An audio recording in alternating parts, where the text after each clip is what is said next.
Okay. Let's see how this works here with the wind. But so we're 2 weeks into free agency now. Vikings have done a lot of stuff, a lot of good.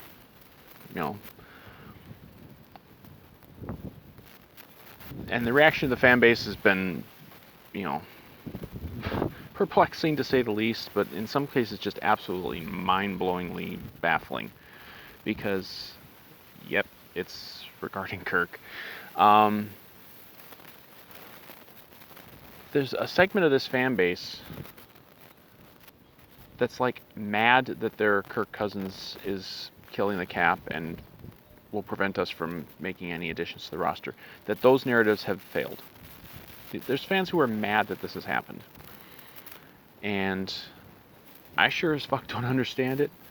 I mean, the history of this goes back to when he first signed the deal. The original 3-year deal, fully guaranteed. Oh my God, we're going to lose all of our players because of this deal. And then we went and gave extensions to, basically every player that we wanted to.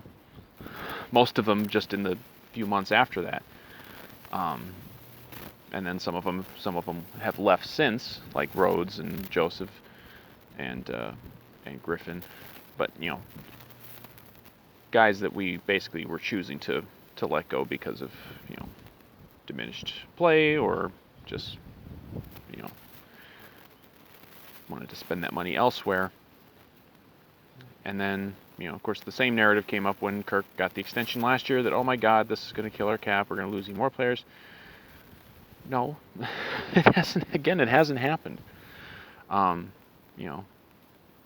People will say, oh, they traded Stephon Diggs. That had nothing to do with the cap situation. That just had to do with, look, Diggs didn't want to be here anymore, and I'll never really understand that fully, but he didn't want to be here, and we got Justin Jefferson in the trade, so, or out of the trade, not directly in the trade,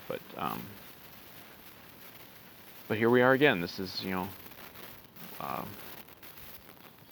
will be what, the 4th off season of the Kirk era, counting 18, and the same narrative is back. Oh my God, he's you couldn't go anywhere online or in the fan base for weeks, months even, leading up to this off season without seeing, oh my God, Kirk's contract is an albatross. It's going to kill our cap. We're going to have to get rid of all these players, and we're not going to be able to get any new players.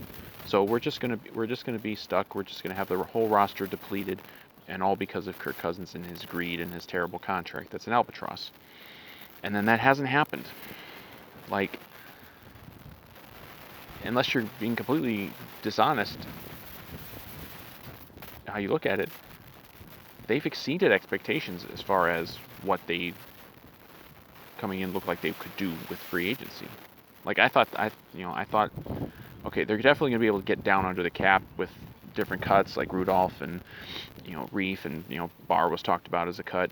I knew they were going to be able to get down under the under the salary cap. That wasn't a concern for me, but it was, maybe they're not going to be able to be too active in free agency. I thought maybe they would be able to get out there and sign maybe one notable free agent. And here we are 2 weeks later, and look at all they've done. And they've rebuilt this defense. This defense is going to look night and day from what it was. I think I saw that there's only going to be like two starters the same from week 17 last year to week 1 of next season, barring any further injuries or anything. I mean, it's going to be night and day with this defense because of some of the players they're getting back and then the moves they've made. And like, they've managed to do this with and people are kind of downplaying, like, oh, it's just a bunch of 1-year deals. Well, you people said that they weren't going to even be able to do 1-year deals with the salary cap, and all because of Kirk. So don't get all pissed off now that they're doing 1-year deals. A lot of teams are doing 1-year deals because this is the 1 year with the cap very, very low. It's going to blow back up next year, and I don't know for sure that it's going to go back to where it was in 20 20, or if it's going to go, you know, kind of halfway or whatever, but it's going to go back up considerably next year. So yeah, you're going to do 1-year deals, and a lot of players are just doing 1-year deals because they want to hit the market again when there's more money. And of course, Vikings signing guys to 1-year deals, it doesn't preclude them from signing these guys again next year. Like if Patrick Peterson or Xavier Woods or Alexander or whoever, if they all work out, like they're going to be trying to re-sign those guys next year for longer term deals. But so you can't downplay it like, oh, it's just a bunch of 1-year deals. Like, you didn't think they were going to be able to do any deals, 1 year or anything. And and then people are like, well, they had to cut Riley Reef. Well, they almost cut Riley Reef last year. And you can say, oh, well, they're killing our offensive line because of Kirk's cap. Like, everything comes back to the fucking Kirk cap thing. It's just mind-boggling to me. But like the Reef thing, like they tried to. A lot of times it just works out. They try to rework something. He didn't go for it. He went for it last year, right before the season, because they almost cut him right before the season. But it worked out then. It didn't work out now. They have in-house options to move over to left tackle, and then people are like, oh, they don't have any guards. They're neglecting the offensive line. If I see that fucking phrase one more time, that they're neglecting the offensive line, no, they're not. They just haven't signed anybody yet. They still have money. That's another thing. Even with all the moves they've made, and they've signed what, 6-7 free agents, plus re-signing Hill and BB and Abdullah. They've still got a lot of money. And they got some money coming later because they structured the Rudolph release so that money comes off the books June 1 or something. So they're gonna have even more money then, but that could basically just be their draft pick money. But they have money left still, and they're still gonna sign. I wouldn't be a bit surprised if in the next few days they sign somebody. They've been linked to a handful of different linemen who are still out there. I guarantee they're going to still sign somebody because they're not going to go into the draft looking for 2 starters. But, so they're going to also, along with everything they've already done, they're still going to sign at least 1 lineman. They still might sign a receiver. They still might sign someone else on defense. I mean, the longer guys are sitting out there unsigned, the greater chance is that you can probably get them on a really cheap, good value 1-year deal. So, they're not done. They're not done by a long stretch with what they're doing. And they've done all of this, again, without having to do any sort of extensions with 2 of the guys who have been talked about the most, Harrison Smith and Danielle Hunter. They haven't done anything with either of them yet. And I've said many a time that I still think they're going to do something, some sort of an extension with Kirk, although that doesn't need to happen this offseason. And it might not have to happen this offseason given their cap situation. Like they might not, they might be able to just ride it out for this year with Kirk at that money, and then they'll work on it, next offseason. What I expect Kirk to have a really, really good season because he's a really good quarterback. Sorry to break it to you, but I expect him to have a really good season, and they're gonna want to keep him around. So here's an extension, here's a lowered cap hit for 2022, and then people will, whatever the numbers become at that point, then people will say, oh, that number is going to kill the cap, because it all comes back to this phony narrative that's pushed largely by the media, not exclusively by the media, but a lot of it by the media, and then fans pick up on it and just kind of take it as gospel that Kirk Cousins is killing the cap. He's not killing the cap. He's never killed the cap. Again, I try not to do much repeating of myself in videos, but the moves they made last offseason, where they let go of a lot of defensive veterans and stuff, none of that had anything to do with Kirk. Like there weren't guys that they were like desperate to keep. It was mostly guys. Now you can say it was a mistake to let them all go. We have a fly shooing around me. But you could say it was a mistake to let these guys go, and I think they should have maybe kept one of the corners last year. But And of course now they've got one of those corners back in Mackenzie Alexander. But you can say it was a mistake to get rid of some of those guys. But of course, a lot of these guys didn't exactly tear it up with their new teams. And yeah, our defense suffered big time not having some of these players. Like, would the difference of what our defense was last year been made particularly different? Get the hell out of here, fly. Would it have made a huge difference to have a Linval Joseph or a Xavier Rhodes on the team last year? Would that have made the maybe? I mean, it couldn't have hurt considering with some of the guys we had out there. But again, that was a personnel choice, and maybe it was the wrong one, but it had nothing to do with Kirk, and it had nothing to do with the cap hit. Like, they got under the cap just fine last year. They're going to be under the cap just fine this year. I don't know why it's constantly this paranoia amongst Vikings fans that we're always going to be screwed with the cap. We've never been screwed with the cap.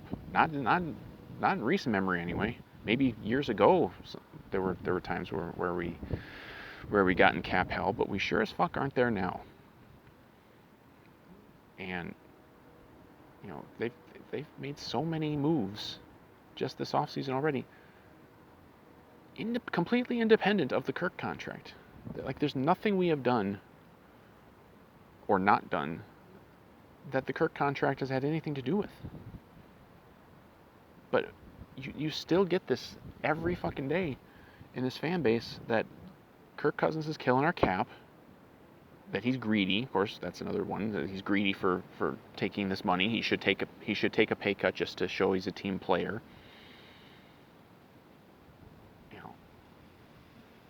It's just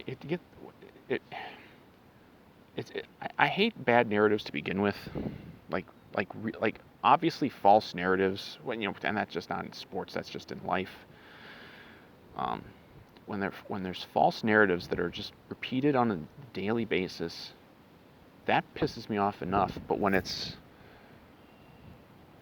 there's like mountains of evidence that proves these narratives to be completely wrong, and then people still keep spewing them every day, that fucking irritates the living hell out of me. And I get people in this town just fucking hate Kirk Cousins. They don't understand football. They don't understand, him as a player. They hear narratives wherever they hear them, and they just take it as gospel, and they don't use critical thinking on anything. And it's never going to stop. I mean, you could say, oh, what if they win a Super Bowl with Kirk? It still ain't going to fucking stop. They're going to be like, oh, well, he was supposed to win a Super Bowl here, so he doesn't get any credit. I guarantee. If they won a Super Bowl, let's say they win the Super Bowl next year, you know damn well they're going to give no credit at all to Kirk Cousins. There's no way they will, because they've hitched their wagon. Like they've hitched their wagon to this. Kirk Cousins is shit. His cap hit is terrible. He's overpaid. He's a bum. Like, they won't let go of this shit ever. And I get that they're not going to ever let go of it. I get that this will not be the last time I complain in video form about the Kirk Cousins derangement syndrome people, because they won't stop. Like, they've been proven wrong. Basically every narrative, period, against Kirk Cousins has been proven wrong since he signed with the Vikings. And other than, oh, well, he can't win a Super Bowl. Well, okay, most quarterbacks don't win a Super Bowl. Most good quarterbacks don't win a Super Bowl. It's hard to win a Super Bowl. It's like, quarterbacks win the MVP most years. An MVP quarterback hasn't won a Super Bowl in over 20 years. It's hard to win a Super Bowl, even if you're a quarterback, even if you're a really good quarterback. You need a lot of other factors.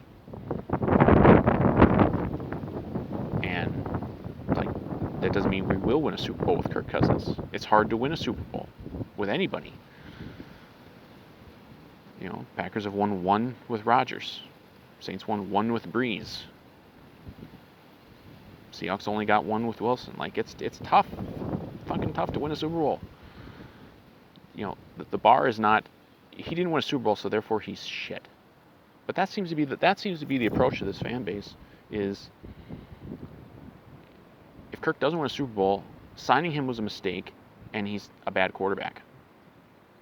Or you get the backhanded compliment. Well, he's good, but not great.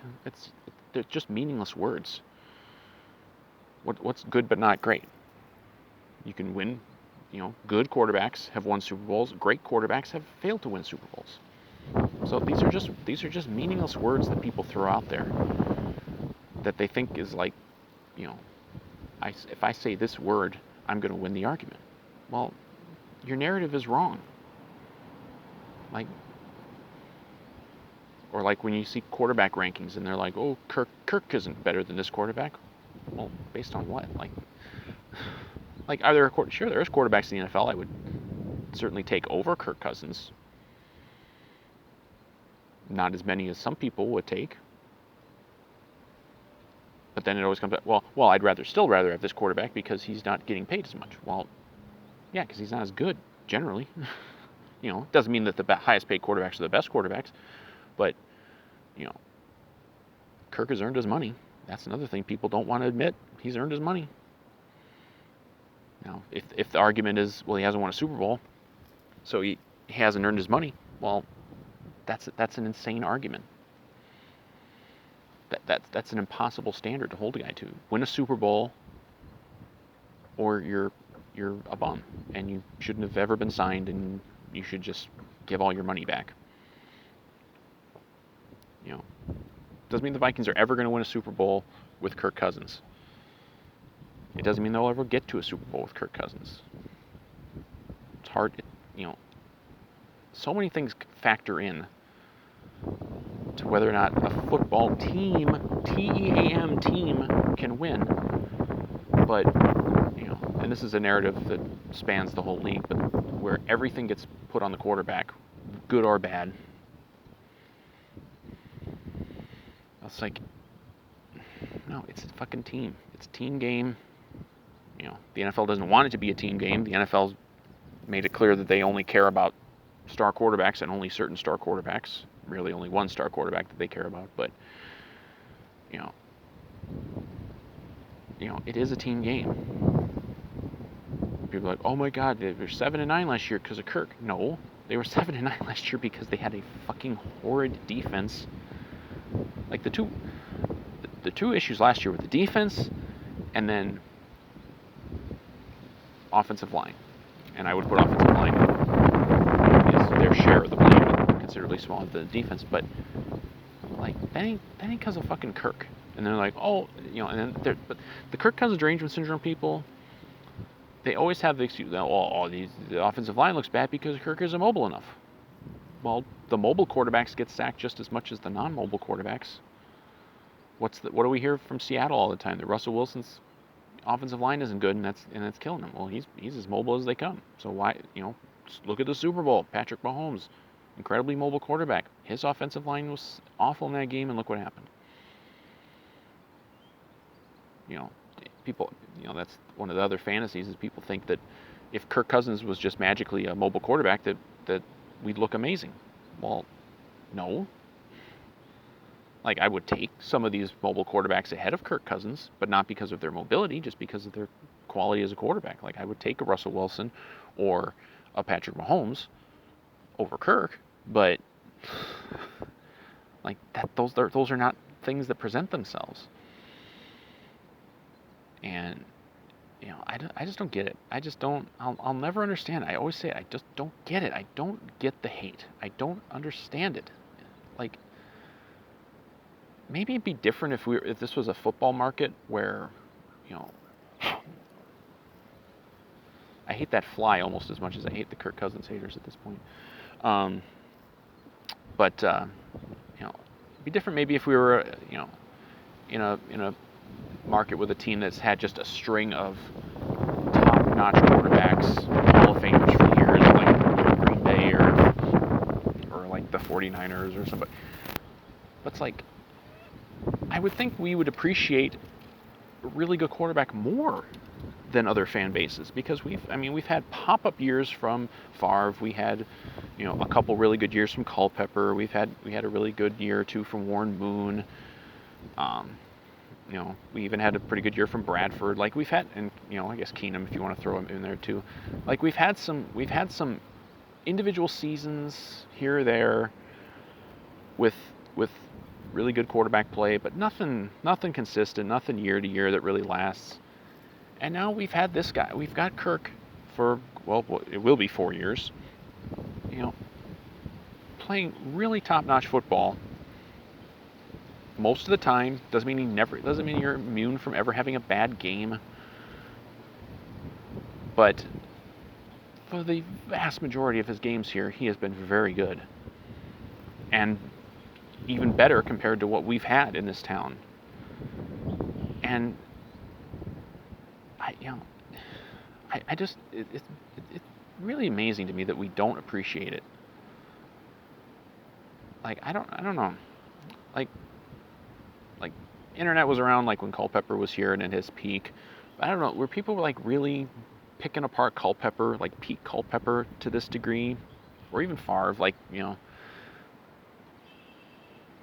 it didn't seem like every single moment, every snap, every play, every game was some sort of referendum on a guy's entire career.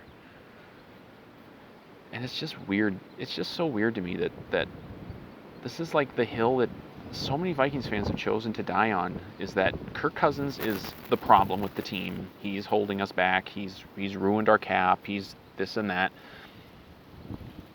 Like,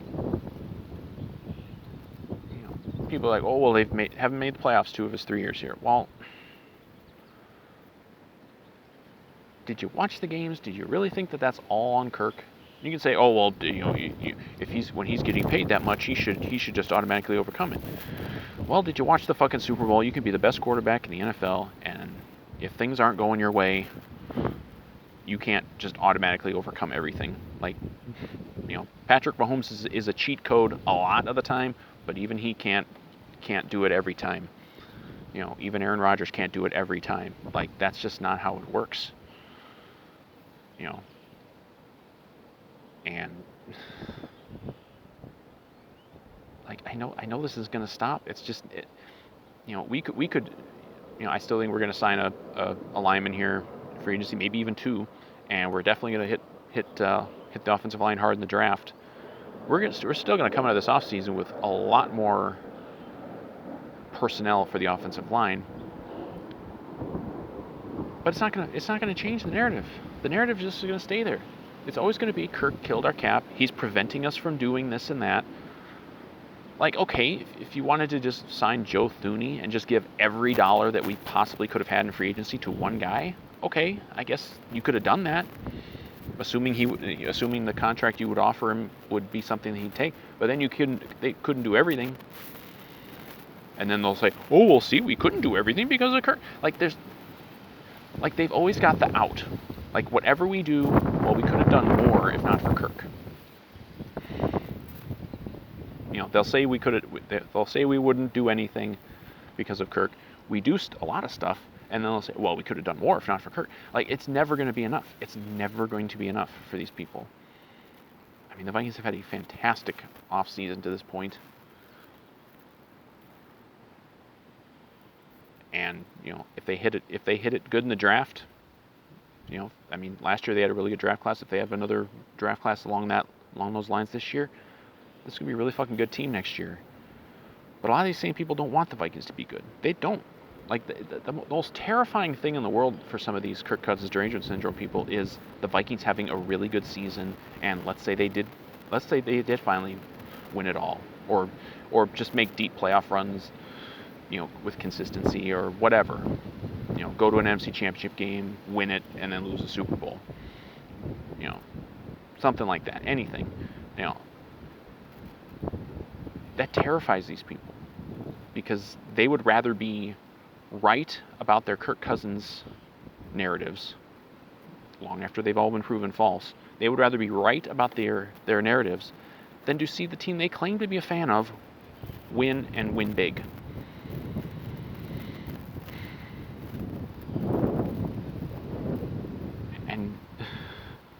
we may never get to see that proven. It's hard to win. It's hard. NFC is going to be good next year. The NFL's not going to let Tom Brady suddenly have a bad season, so Tampa's going to be in the mix. The Rams are going to be good. Green Bay should probably still be good. 49ers might be really good depending on who they get at quarterback. There's lots of other teams. Arizona's loading up. Like, the NFC is going to be really good next year. And, so it's like, you can't just be like, oh, they have to win a Super Bowl. I mean, it's hard to win a Super Bowl. It's hard to get to a Super Bowl. And not doing these things, sometimes can be the fault of a quarterback. But if you think the fault for the Vikings not getting to that point the last 3 years is Kirk Cousins, you don't know football. You just don't.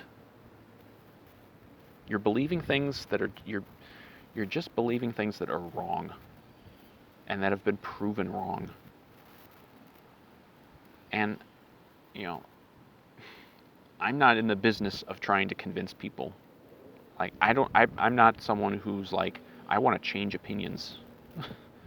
I want to craft the argument that's going to change someone's opinion on any topic, because I just don't. I don't have the interest. I don't have the time.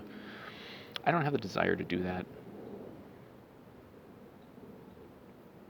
So when I see these bullshit narratives, I just call them out, and I tell people that they're fucking stupid, because they are. And even this fly over here agrees with me. This fly knows it. This fly knows football better than a lot of the Kirk Cousins haters. Get the hell out of here. All right. All right. I'm kind of in the repeating myself mode here, but just shut up about this anti-Kirk shit. We've had a fantastic offseason. We have built up this defense big time. We're still going to make some moves on the offensive line, maybe at receiver. We're going to go into next year with a hell of a roster and a chance to have one of the best seasons that we've had in this town, with this franchise. And it won't matter. Let's say the Vikings go 12 and, well, it can't be 12-4 because there's going to be 17 games. So let's say 12-5, or 13-4. Let's say whatever gets them a high seed and they win a playoff game, but maybe then they lose. Let's say they lose an NFC Championship game or something. It's all going to be, see, we can't win with Kirk. We can't do it. He needs to take a pay cut. He's killing our cap. He's great. These are narratives that just will never end. They will never die as long as he is here. And after he is gone, whether we get a great quarterback after him or we go back into QB hell for a while, these narratives won't die, because these Kirk Cousins derangement syndrome people and the people who believe the false narratives proven wrong, they're not going to stop. You can't get them to stop. You can't get them to see reason. They just say the same shit over and over. You can't convince them, and I'm not interested in convincing them. But that's what I've said. I almost, for Kirk's sake, I almost wish he did get traded or something, just to maybe go to a fan base that would appreciate him a little more, because we suck.